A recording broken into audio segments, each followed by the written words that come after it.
नमस्कार दोस्तों, आपका अपने YouTube चैनल में स्वागत है। आज हम कोशिका के बारे में अध्ययन करेंगे। तो कोशिका किसी भी जीव की सबसे संरचनात्मक तथा क्रियात्मक इकाई होती है। कोशिका को सबसे पहले रॉबर्ट हुक ने कार की कोशिकाओं में देखा था और कोशिका को केंद्रक के आधार पे दो भागों में या कोशिका को दो भागों में बांटकर अध्ययन किया जाता है, प्रोकैरियोटिक तथा यूकैरियोटिक।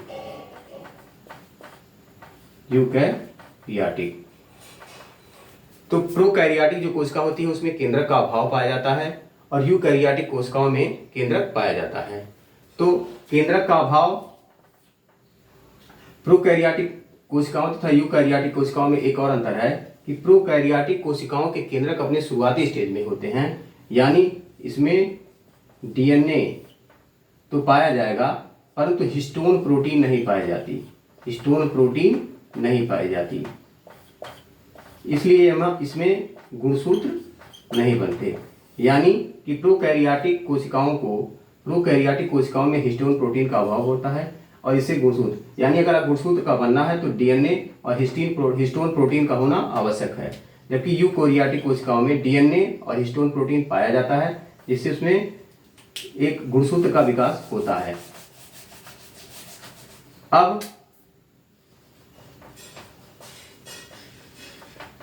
कोशिका के तीन भाग होते हैं, जैसा मैंने आपको हल्का सा इंडिकेट किया था पहली कक्षा में। नंबर 1 कोशिका भित्ति, नंबर 2 रिक्तिका, नंबर 3 जीव द्रव्य। तो कोशिका के तीन भाग होते हैं, कोशिका भित्ति, रिक्तिका, जीव द्रव्य। कोशिका भित्ति के आधार पर ही जंतु तथा पादप कोशिकाओं में अंतर किया जाता है। जंतु कोशिकाओं में कोशिका भित्ति नहीं पाई जाती, जबकि पादप कोशिकाओं में कोशिका भित्ति पाई जाती है। जंतु कोशिकाओं में प्रायः रिक्तियां नहीं होती है। यदि रिक्तिका पाई गई तो छोटी छोटी कई की संख्या में होगी, जबकि पादप कोशिकाओं में रिक्तिका बड़े आकार की लगभग मध्य में पाई जाती है।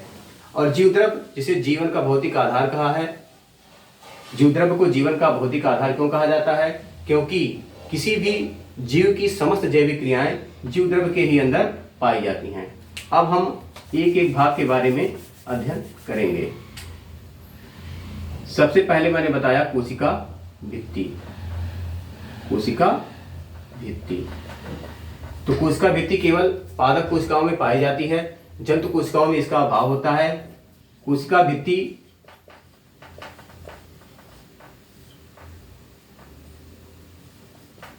की संरचना में सबसे पहले प्राथमिक कोशिका भित्ति,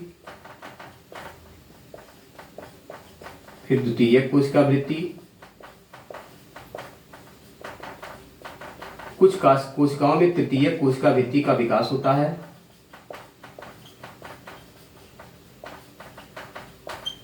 और एक भाग इसका मध्य पटल होता है। यानी कोशिका भित्ति को हम प्राथमिक कोशिका भित्ति, द्वितीयक कोशिका भित्ति, तृतीयक कोशिका भित्ति और मध्य पटल में बांटकर अध्ययन कर सकते हैं। तो जो कोशिका भित्ति जो होती है वह किसी भी जीव का निर्जीव पार्ट है और यह इसकी किसी भी कोशिका को बाहरी आघात से इसकी किसी भी कोशिका की बाहरी आघात से रक्षा करती है। तो सबसे पहले, और कोशिका भित्ति का निर्माण किससे होता है? कोशिका भित्ति का निर्माण जीवद्रव्य से स्रावित कुछ पदार्थों द्वारा होता है। जैसा कि आपको पहले मैंने बताया कि जीवद्रव्य जो होता है वही जो है सजीव की जैविक क्रियाओं का संचालन करता है, यानी वो जीवित पदार्थ है। तो जीवद्रव्य से स्रावित कुछ पदार्थों के द्वारा कोशिका भित्ति का निर्माण होता है। सबसे पहले मध्य पटल, जो कि दो कोशिकाओं को, यानी कि अगर ये एक कोशिका है और ये दूसरी कोशिका है तो दो कोशिकाओं के बीच सीमेंट का, यानी जोड़ने का काम करती है। सीमेंट, जैसे आपको पता है कि अगर दो ईंटों को जोड़ना है तो बीच में सीमेंट लगाया जाए तो दो ईंटें जुड़ जाती हैं। उसी प्रकार से दो कोशिकाओं के जोड़ने का कार्य ये मध्य पटल करता है। दो कोशिकाओं के जोड़ने का कार्य मध्य पटल करता है, जिसमें कैल्शियम तथा मैग्नीशियम के पेक्टेट पाए जाते हैं। इसमें कैल्शियम तथा मैग्नीशियम के पैक्टेट पाए जाते हैं। और जब कोई भी जैसे कि अगर फलों के पकने पर, जब फलों के पकने का कारण यही जो है, ये मध्य पटल जब घुलित अवस्था में आ जाता है, फलों के परिपक्वता की अवस्था में, कोशिकाओं के परिपक्वता की अवस्था में जब यही कैल्शियम तथा मैग्नीशियम के पैक्टेट घुलित अवस्था में आ जाते हैं तो ये फलों के पकने का कारण बनता है। तो मैंने बताया कि कोशिका भित्ति का निर्माण जीवद्रव्य के स्रावित पदार्थों द्वारा होता है। कोशिका भित्ति का निर्माण जीवद्रव्य के स्रावित पदार्थों के द्वारा होता है, जिसमें सबसे पहले मध्य पटल, उसके बाद प्राथमिक कोशिका भित्ति, तत्पश्चात द्वितीय कोशिका भित्ति तथा कुछ कोशिकाओं में तृतीय कोशिका भित्ति का निर्माण होता है। मध्य पटल के बनने के बाद प्राथमिक जीवद्रव्य से कुछ पदार्थ और निकलेंगे जिससे प्राथमिक कोशिका भित्ति का निर्माण होगा।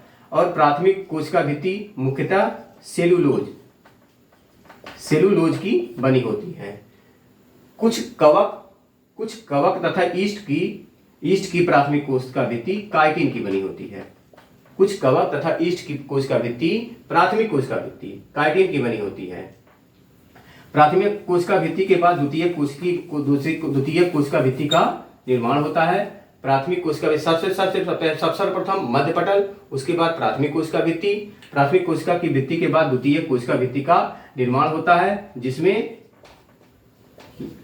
द्वितीय कोशिका भित्ति लिग्निन, क्यूटिन तथा सुबेरिन इत्यादि पदार्थों के जमाव से बनती है। द्वितीय कोशिका भित्ति का निर्माण लिग्निन, क्यूटिन तथा सुबेरिन नामक पदार्थों के श्रावण से होता है। इसके बाद तृतीय कोशिका भित्ति, कुछ कोशिकाओं में तृतीय कोशिका भित्ति का निर्माण होता है, जो कि जाइलन नामक पदार्थों द्वारा बनती है, तो हमने आपको बताया कि कोशिका भित्ति का अध्ययन अगर करना है तो इसमें इसके 4 पार्ट हैं: प्राथमिक कोशिका भित्ति, द्वितीय कोशिका भित्ति, तृतीय कोशिका भित्ति तथा मध्य पटल। तो मध्य पटल क्या होता है कि किन्हीं 2 कोशिकाओं को जोड़ने का कार्य करता है। इसमें कैल्शियम तथा मैग्नीशियम के पैक्टेट पाए जाते हैं, जो कि परिपक्वता अवस्था में फलों के पकने में सहायक होते हैं। इसके पश्चात प्राथमिक कोशिका भित्ति का निर्माण होता है, जो कि उसके बाद द्वितीय कोशिका भित्ति का, उसके पश्चात तृतीय कोशिका भित्ति का। प्राथमिक कोशिका भित्ति का निर्माण सेलुलोज से होता है और कुछ कवक तथा ईस्ट में ये काइटिन की बनी होती है। उसके बाद प्राथमिक कोशिका भित्ति के बाद द्वितीय कोशिका भित्ति का निर्माण होता। द्वितीय कोशिका भित्ति जो है लिग्निन, सुबेरिन इत्यादि पदार्थों के जमाव से बनती है। तत्पश्चात कुछ कोशिकाओं में तृतीय कोशिका भित्ति का निर्माण होता है, जो कि जालिन नामक पदार्थ से बनी होती है। इसके बाद हम आपको रिक्तिका के बारे में बताएंगे। इसके बाद रिक्तिका के बाहरी आवरण को टोनोप्लास्ट कहते हैं और रिक्तिका के अंदर कोसा रस यानी कि सेल सैप भरा होता है, कोसा रस भरा होता है। तो टोनोप्लास्ट रिक्तिका की बाहरी आवरण है और रिक्तिका के अंदर जो है रिक्तिका रस भरा होता है। इसको हम टोनोप्लास्ट और ये इसके अंदर रिक्तिका रस भरा होता है। इसके बाद हम आपको जीवद्रव्य के बारे में बताएंगे। जीवद्रव्य के 2 पार्ट होते हैं, एक तो होता है कोशाद्रव्य और दूसरा होता है केंद्रक। ठीक है। उसके बाद कोशिका द्रव्य का अध्ययन इस प्रकार से करते हैं कि कोशिकाद्रव्य की जो सबसे बाहरी झिल्ली होती है उसको प्लाज्मा लेमा या प्लाज्मा मेम्ब्रेन या जीवद्रव्य कला,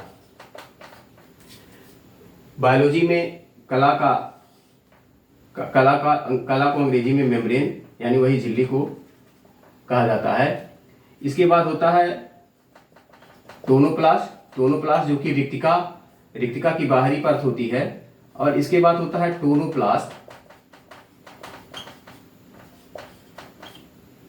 टोनोप्लास्ट तथा ये जो जीवद्रव्य कला के मध्य में आपका ये कोशाद्रव्य भरा होता है। यानी कि इसको और अच्छे से समझने के लिए मान लीजिए किसी पादप कोशिका की ये बाहरी कोशिका भित्ति है, तो सेल वॉल के बाद जो है फिर ये आपका वैक्यूल है और यहाँ आपका केंद्रक पाया गया, यहाँ आपका केंद्रक पाया गया। ये आपकी रिक्तिका है, रिक्तिका के अंदर रिक्तिका रस भरा हुआ है, रिक्तिका रस भरा हुआ है।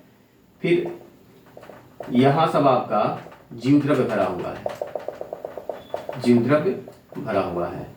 और जीवद्रव्य में कहीं जीवद्रव्य में कोशिकांग, कोशिका के कोशिकांग जैसे माइटोकॉन्ड्रिया, राइबोसोम, अंधप्रद्रव्य जलिका, लवक इत्यादि सब यहाँ पाए जाते हैं। और जितने भी जो कि उपापचय, जितने भी कोशिकांग हैं वह उपापचयी क्रियाओं में क्या करते हैं, भाग लेते हैं। और जितने भी इसके अतिरिक्त भी जितने भी पदार्थ यहाँ पाए जाएंगे उसको कहेंगे हाइलोप्लाज्म, हाइलोप्लाज्म, हाइलोप्लाज्म। यानी कोशिकांगों के अतिरिक्त कोशिकांगों के अतिरिक्त जीव द्रव्य में जितने भी पार्ट पाए जाएंगे वह सब आपके कोशिका द्रव्य में जितने पार्ट पाए जाएंगे वो हाइलोप्लाज्म होंगे। यानी हमने आपको बताया कि जीव द्रव्य में दो भाग हैं, एक कोशाद्रव्य, दूसरा केंद्रक। कोशाद्रव्य का अध्ययन हम सबसे पहले कोशाद्रव्य की सबसे बाहरी परत प्लाज्मा लेमा या प्लाज्मा मेम्ब्रेन या इसी को जीवद्रव्य कला भी कहते हैं। इसके बाद कोशाद्रव्य का अध्ययन टोनोप्लास्ट, यानी कि ये सेल वॉल है, यहाँ सब कोशाद्रव्य भरा हुआ है, ये वैक्यूल है, वैक्यूल की जो बाहरी पदार्थ है वो टोनोप्लास्ट है, यहाँ आपका केंद्रक है, कोई केंद्रक है और यहाँ आपका भी कोशिका द्रव्य जो है भरा हुआ है। तो जीव द्रव्य के अंतर्गत कोशाद्रव्य प्लस केंद्रक होकर आपका जीव द्रव्य हो जाएगा। और कोशाद्रव्य का अध्ययन करने के लिए यानी कोशाद्रव्य जो है प्लाज्मा लेमा इसकी जो झिल्ली होती है, प्लाज्मा में जीवद्रव्य कला, इसी के अंतर्गत ये जो है बाहरी वातावरण से अलग होती है। कौन? कोशाद्रव्य। तो कोशाद्रव्य के अंतर्गत अब और ये टोनोप्लास्ट है, टोनोप्लास्ट और प्लाज्मा झिल्ली के बीच में जो कोशाद्रव्य होता है उसी के कोशाद्रव्य में आपके सक्रिय कोशिकांग माइटोकॉन्ड्रिया, अंतःप्रद्रव्य जलिका, राइबोसोम, प्लास्टिड इत्यादि पाए जाएंगे। और सक्रिय कोशिकाओं के अतिरिक्त जितने भी भाग होंगे, जो भी पाए जाएंगे वो हाइलोप्लाज्म कहलाएंगे, वो हाइलोप्लाज्म कहलाएंगे। इस प्रकार हमने देखा कि कोशिका किसी भी जीव की सबसे संरचनात्मक तथा क्रियात्मक इकाई यानी सूक्ष्मतम कोई चीज अगर चाहिए कोशिका को बनने में, किसी जीव को बनने में, तो वो कोशिका है। फिर कोशिका में हम लोगों ने पढ़ा प्रोकैरियोटिक और यूकैरियोटिक। प्रोकैरियोटिक कोशिकाओं में क्या होता है कि इसमें केंद्रक जो है अपनी शुरुआती स्टेज में होता है, यानी इसमें डीएनए तो पाया जाता है, केंद्रक में डीएनए पाया जाएगा परंतु हिस्टोन प्रोटीन नहीं पाया जाता। इसलिए जो इसमें गुणसूत्र नहीं होता है, यानी इसके जो है गुणसूत्र का काम क्या है कि पीढ़ी दर पीढ़ी जो है गुणों का एक गुण का दूसरे गुण से जीवों में ट्रांसफर होता है। तो प्रोकैरियोटिक कोशिकाओं में केंद्रक का अभाव, जबकि यूकैरियोटिक कोशिकाओं में केंद्रक पाया जाता है। इसमें DNA plus histone protein, DNA के साथ हिस्टोन प्रोटीन प्रोकैरियोटिक कोशिकाओं में नहीं पाया जाता, जबकि यूकैरियोटिक कोशिकाओं में डीएनए के साथ हिस्टोन प्रोटीन पाया जाता है। इससे ही गुणसूत्र का, इसके बाद डीएनए प्लस हिस्टोन प्रोटीन, और यही आपका बाद में गुणसूत्र बनता है। तो प्रोकैरियोटिक और यूकैरियोटिक कोशिका। इसके बाद हमने बताया कि कोशिका को 3 भागों में बांटकर अध्ययन कर सकते हैं। जैसे पहले हो गया कोशिका भित्ति, पहले कोशिका भित्ति, फिर रिक्तिका, फिर जीव द्रव्य। तो कोशिका भित्ति केवल पादप कोशिकाओं में पाई जाती है, जंतु कोशिकाओं में इसका अभाव होता है। वहीं रिक्तिका जंतु कोशिकाओं में या तो नहीं पाई जाएगी या तो पाई जाएगी तो छोटी छोटी कई की संख्या में पाई जाएगी, जबकि पादप कोशिकाओं में रिक्तिका क्या होता है, रिक्तिका का आकार बड़ा होता है और एक की संख्या में पाई जाती है। जीव द्रव्य किसी भी कोशिका का मतलब जीवन का भौतिक आधार जीव द्रव्य ही है। जीव द्रव्य का कोशाद्रव्य तथा केंद्रक, जीव द्रव्य का अध्ययन कोशाद्रव्य तथा केंद्रक दो भागों में, यानी कि जीव द्रव्य और केंद्रक मिलके, कोशाद्रव्य और केंद्रक मिलके जीव द्रव्य का निर्माण करेंगे। उसके बाद मैंने बताया यदि कोशाद्रव्य की सबसे जो बाहरी परत होती है उसको जो है प्लाज्मा मेम्ब्रेन, प्लाज्मा झिल्ली, ठीक है, इसको प्लाज्मा मेम्ब्रेन, प्लाज्मा झिल्ली इत्यादि नाम से भी जाना जाता है। फिर ये जो है ये किसी कोशाद्रव्य की सबसे बाहरी परत होती है, इसी परत के अंदर कोशाद्रव्य भरा होता है और ये इसके बाद टोनोप्लास्ट जो कि रिक्तिका की सबसे बाहरी परत होती है, रिक्तिका की सबसे बाहरी परत टोनोप्लास्ट होती है। तो टोनोप्लास्ट तथा जो कोशिका यानी प्लाज्मा मेम्ब्रेन जो है, टोनोप्लास्ट तथा प्लाज्मा मेम्ब्रेन के बीच में कोशाद्रव्य भरा होता है और कोशाद्रव्य में जहां भी सक्रिय कोशिकांग पाए जाएंगे वहीं वहां माइटोकॉन्ड्रिया, गाल्गी बॉडी कोशिका द्रव्य के उस भाग में कोशिका द्रव्य के उस भाग को छोड़कर जितने भी पदार्थ पाए जाएंगे उन्हें हम हाइलोप्लाज्म कहेंगे। यानी कि जहां यही कोशाद्रव्य में माइटोकॉन्ड्रिया, गाल्गी बॉडी, एंडोप्लाज्मिक रेटिकुलम ये सब सक्रिय कोशिकांग पाए जाएंगे और इनके अतिरिक्त जहां भी जो भी पदार्थ पाए जाएंगे वो हाइलोप्लाज्म के अंतर्गत पाए जाएंगे। इसके आगे हम आपको विभिन्न कोशिकाओं के बारे में बताएंगे। नमस्कार, धन्यवाद।